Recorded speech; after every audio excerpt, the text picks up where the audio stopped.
4장은 신부 술람미 여인의 아름다움을 칭송을 하고 있습니다. 3장에 보면 혼인날, 즉 솔로몬 왕과 술람미 여인의 연합, 하나된 결혼을 이야기하죠. 결혼할 그 시점에 그 술람미 여인의 아름다움을 지금 가감없이 이렇게 고백을 하고 있는 그런 내용이라고 할 수 있습니다. 어쩌면 성도를 향하신 하나님의 그 사랑을 선포하는 것이라고 볼 수 있어요. 묵상을 하고 준비할 때는 얼른 눈에 들어오지 않았는데 방금 말씀을 읽으면서 보니까 9절에 보면 중반에 내 눈으로 한 번 보는 것과 내 목의 굿을 한 깨미로 내 마음을 빼앗았구나 라고 솔로몬 왕이 신부 술람미 여인에게 고백을 해요. 내가 내 마음을 빼앗았다. 그것도 네 눈으로 한 번 보는 것이 내 마음을 빼앗았다. 우리가 하나님 한 번 쳐다봐 줄 때, 우리가 하나님의 은혜를 구하며 한 번 하나님을 바라보는 것이 얼마나 귀한가라는 것을 표현을 하고 있는 것 같습니다. 어린 아이들이 부모와 눈 마주칠 때 그 부모의 그 기쁨, 그 감격, 영화나 영상 이런 걸 한 번씩 보면 아이들이 엄마하고 눈을 마주칠 때 엄마가 너무 감격스러워서 눈물을 흘리는 그런 모습들 혹시 보셨습니까? 그런 장면이 생각이 나네요. 그만큼 솔로몬 왕은 술람미 여인을 사랑하고 그 사랑의 표현을 아낌없이 하고 있는 거죠. 술람미 여인은 자신도 고백했듯이 1장에 보니까 자신은 피부가 검다. 또 배달의 장막과 같이 거칠고 험하다. 그리고 포도원 지기 일을 한다 그랬잖아요. 1장 6절에. 그러니까 소위 좀 깨재재하고 볼품도 없고 치장도 안 하고, 그러니까 외적으로 보면 화려하지도 않고 다른 사람에게 내세울 만한 것도 없고 크게 칭찬받을 만한 그런 게 없어요. 눈에 콩깍지가 씌어서 그럴까요? 솔로몬에게 있어서는 그냥 다 예쁜 거예요. 다 사랑스럽고 전혀 그냥 버릴 게 하나도 없네. 아름답거나 완벽하지 않는 존재임에도 불구하고 솔로몬 왕이 볼 때는 오늘 반복적으로 쓰여지는 단어가 있잖아요. 1절에 어여쁘고도 어여쁘다. 또 3절에도 내 입은 어여쁘고 7절에도 어여쁘고 계속 이 단어를 써요. 정말 볼품도 없고 완벽하지도 않고 아름답지도 않지만 솔로몬 왕에 있어서는 어여쁜 존재, 세상에서 가장 아름다운 존재로 극찬을 하는 거죠. 신랑에게 있어서 신부의 약점은 보이지 않습니다. 개의치 않아요. 오히려 자신이 할 수 있는 최상의 찬사를 술람미 여인에게 보낸 거죠. 좀 이렇게 생각할 수 있죠. 우리가 완벽해서 하나님이 우리를 사랑하십니까? 우리가 향기로움이 있어서 하나님이 우리를 사랑하시나고요?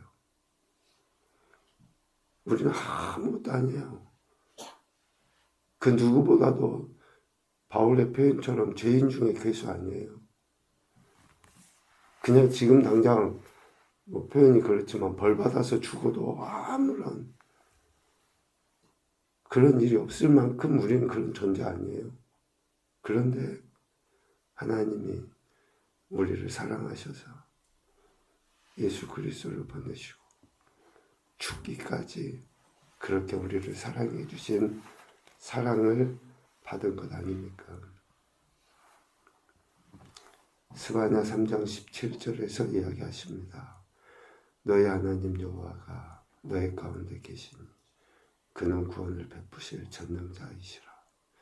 그가 너로 말미암아 기쁨을 이기지 못하시며 너를 잠잠히 사랑하시며 너로 말미암아 즐거이 부르며 기뻐하시리라.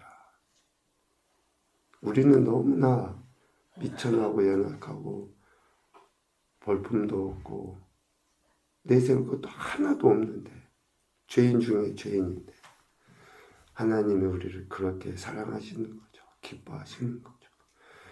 솔로몬 왕이 슐람미 여인을 사랑한 것처럼 그렇습니다. 솔로몬 왕은 슐람미 여인을 사랑한다.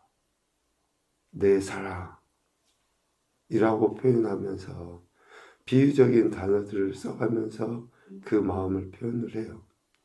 1절에 보면 비둘기, 또 산기슭에 누운 염소떼, 2절에 양, 3절에 석류, 또 5절에 사슴, 이런 단어들을 써가면서 슐람미 여인을 칭찬하고 사랑을 표현하고 있는 거죠. 그런데 솔로몬이 참 지혜로운 사람이라는 것이 이런 표현들을 통해서도 알 수 있어요. 앞서 이야기한 것처럼 슐람미 여인의 소위 직업이 뭡니까? 포도원직이잖아요. 그러니까 들에서, 야산에서, 또 포도원에서 이런 일들을 해요. 그러니까 지금 솔로몬 왕이 쓰고 있는 단어가 천체에 관한 거예요? 아니에요. 슐람미 여인이 자신의 삶의 현장에서 늘 접하는 비둘기, 염소, 이런 양, 늘 이 땅에서 살면서 늘 그 여인이 접하고 알 법한 단어들을 통해서 자신의 사랑을 표현하고 있어요. 우리는 하나님의 사랑이 위대하다고 이야기하잖아요. 하나님의 사랑은 그 무엇과도 바꿀 수 없고 우리 인간이 흉내낼 수 없다고 이야기해요. 당연히 맞아요. 그런데 그 하나님의 사랑이 연약하기 그지없는 우리 인생들에게 표현될 때 어떻게 표현됐습니까? 연약한 육신을 가진 존재로 표현됐어요.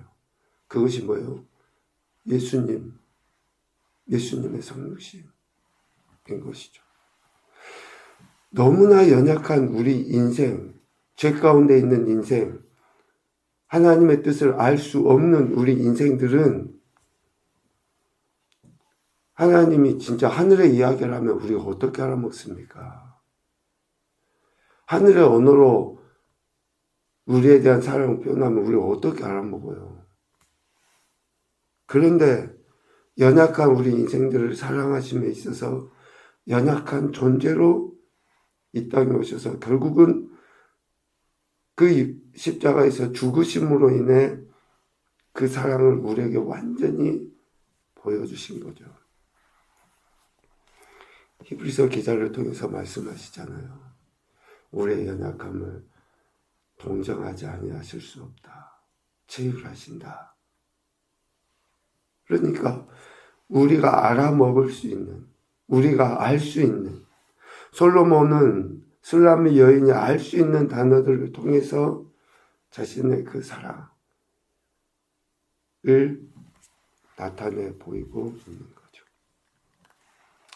이렇게 사랑을 표현한 솔로몬 왕은 슐람미 여인과의 그 교제를 갈망합니다. 날이 저물고 그림자가 사라지기 전에 내가 몰약산과 유황의 작은 산으로 가리라. 고 6절에 이야기해요. 솔로몬 왕은 슐람미 여인과의 교제를 갈망합니다. 8절 내 신부야 나와 함께하고 나와 함께 가자. 함께 하자는 거예요. 9절 네가 내 마음을 빼앗았다. 네가 내 마음을 빼앗았다. 계속 이러한 친밀한 교제를 솔로몬 왕은 원하고 있습니다. 우리가 하나님을 갈망해야 하잖아요. 우리가 더더욱 그러니까 근데 갈망하는 쪽이 더 사랑하는 거 아닐까요? 저나 더 자주 하는 쪽이 더 사랑하는 거 아니에요? 막 성격적으로 나는 전화 잘 못해. 사랑하는데 표현을 안 해.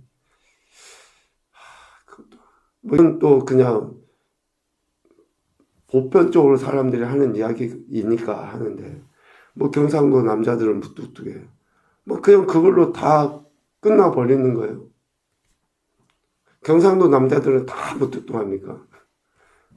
안 그럴 수도 있잖아요. 그러니까 우리가 진짜 사랑하고 또 좋아하면 자꾸 만나고 싶은 거예요. 솔로몬 왕은 술람미 여인과의 이런 교제, 만남을 원하는 거죠. 함께하자.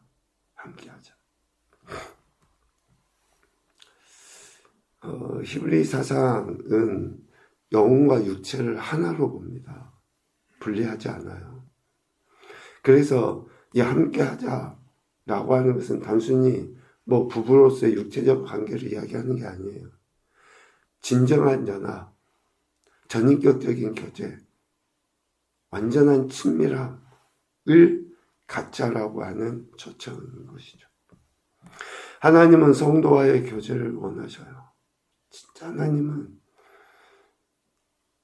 우리 그리스도인들이 하나님과 교제하기를 원하십니다. 그래서 말씀을 주셨고 그 말씀을 더 깊이 생각할 수 있도록 기회를 주시는 거예요. 말씀으로 존재하신 하나님이 우리에게 말씀하시며 초청하셔요. 그 말씀의 의미를 깊이 묵상하며 할수록 우리는 하나님과 친밀한 교제를 나누게 돼요. 말씀을 떠나서는 결코 하나님의 은혜 안에 친밀한 교제 안에 말씀이 성육신 된 게 예수 그리스도 아닙니까? 성령의 감동으로 기록된 게 말씀 아니에요?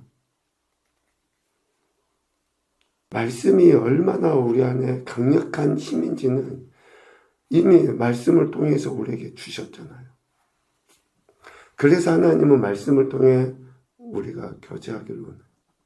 왜 솔로몬 왕이 술람미 여인에게 너는 어떻다 라고 왜 말로 고백을 합니까? 그 말을 듣고 술람미 여인이 솔로몬 왕의 사랑을 깨달아 하는 거예요. 술람미 여인이 솔로몬 왕의 사랑을 뭘로 확인할 수 있어요? 솔로몬 왕의 말을 가지고 확인할 수 있어요. 그래서 그 말, 하나님의 말씀을 우리가 기억하고 그 말씀을 붙잡고 기도할 때에 하나님과 친밀한 교제를 나눌 수 있어요. 우리의 기도가 뭐 라디오 틀면 나오는 겁니까?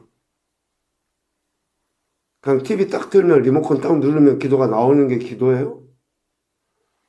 아니에요. 얼마나 하나님이 나를 사랑하시는지에 대한 그 고백과 반응이 기도 아닙니까? 하나님은 이렇게, 즉 솔로몬 왕처럼 자신을 완전히 낮춰버려요. 남들은 다 무시하고 멸시하는 포도원지기, 정말 보잘것도 없는 그 여인 하나 사랑하기 위해서 자신의 그 모든 것을 내려놓고 사랑을 고백해요. 우리와 친밀한 교제를 나누기를 원하시는 그 하나님은 자기 자신을 죽기까지 낮추시고 복종하셔버리잖아요. 그래서 우리가 날마다 기쁨으로 그 말씀을 의지하고 친밀한 교제를 나눌 때 하나님의 사랑을 늘 확증해 갈 수 있어요. 하나님이 우리를 사랑해 주신다는 건 이미 확증되어 있고 내가 하나님을 사랑한다라고 하는 것을 확증해 갈 수 있다고요. 그 말씀에 대한 태도로. 그래서 뗄래야 뗄 수 없는 그런 사랑이 완전함으로 드러나게 되죠. 구원으로. 첫 번째 교훈입니다. 하나님의 사랑은 여전히 연약한 존재인 인생을 향하여 열려 있다. 여전히 우리를 향해 열려 있어요. 하나님의 사랑은. 그래서 우리가 다가가기만 하면 돼요. 앞서 이야기한 것처럼 9절처럼 우리가 한번 하나님 보기만 하면 돼요. 하나님을 바라보고 아무 말 못해도 돼요. 그래도 하나님은 기뻐하시니까.